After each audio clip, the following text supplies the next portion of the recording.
আজকে ঘুরতে যাই আমার সাথে কিছু এরকম হয়ে যাবে আমি কোনদিন ভাবিও নাই। চলো তোমাদেরকে শুরু থেকে বলি। হাই, আমি রাজা। আর আজকে আমার ব্লগিং এর ডে 76। মার্কেটে যাই শুনি কেউ দোকান খুলবে না, তো আমি চলে আসি বাড়ি। আর রাস্তাতে আমার বন্ধুর সাথে দেখা হয়ে যায়, তো আমি এর সাথে ঘুরতে যাওয়ার প্ল্যান বানাইনি। আর একটা গামছা মাথায় দিয়ে আমি চলে আসি বন্ধুদের কাছে। তো আমরা তিনজন বেড়ে যাই গুলমার দিকে, আর চম্পাশরীর জামটা পার করে আমরা চলে যাই সিধা। কিন্তু আমার বন্ধুর রাইডিং দেখে তো আমাদের দুজনের অবস্থা খারাপ হয়ে যায়। আর কিছুক্ষণ রাইডিং করে আমরা আমাদের ডেস্টিনেশনে পৌঁছে যাই। আর গামছা নিয়ে আমরা তিনজন চলে যাই স্নান করার জন্য একটা ভালো জায়গা খুঁজতে। আর ব্লগার হওয়ার এটাই একটা প্রবলেম, জামা ছাড়ার সময় ভিডিও বানাতে হয়। তো আগে আমি নামি জলে চেক করার জন্য কিছু নাই তো, কিন্তু ভাই আমার লাক এত খারাপ থাকে কি একটা বিয়ারের বোতল দিয়ে আমারই পিঠে আগে কাটে যায়। আর ভাই আমি সবার কাছে একটাই রিকোয়েস্ট করতে চাই কি কেউ দারু খায় নদীতে বোতল ফেলবা না, কেন কি এই বোতল দিয়ে আরো লোকেরাও ইনজার্ড হতে পারে। তো আমরা জায়গা চেঞ্জ করে অন্য সাইডে চলে আসি স্নান করতে। আরে ভাইটা জানি না কোথা থেকে আমাদের কাছে স্নান করতে চলে আসছে।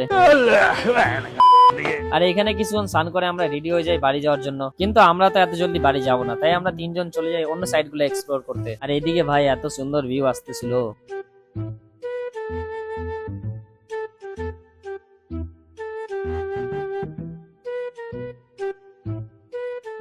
আর এত ঘুরে তো আমাদের তিনজনের অবস্থা খারাপ হয়ে গেছিল। আরে বেশি ঘুমানো নাটক করতেছিল, তো আমরা একে এখানেই ছেড়ে চলে যাই। আর তোমরা যদি এরকম আরো ব্লগ দেখতে চাও তাহলে আমাকে ফলো করে নাও।